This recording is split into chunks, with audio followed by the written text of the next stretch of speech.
నా నియోజకవర్గం మున్గోడు నియోజకవర్గంలో మాత్రం నేను మాత్రం ఎట్టి పరిస్థితుల్లో నేను నడవలేను.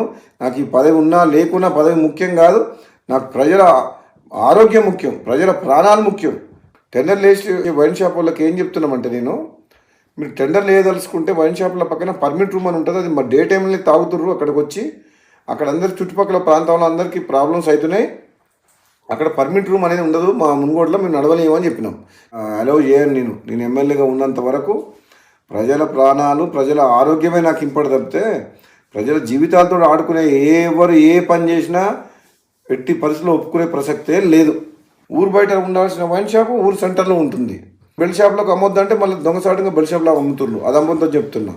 ప్లస్ మళ్ళీ వీళ్ళందరూ వైన్ షాపులు అందరూ కలిసి సిండికేట్ అవుతుండ్రు.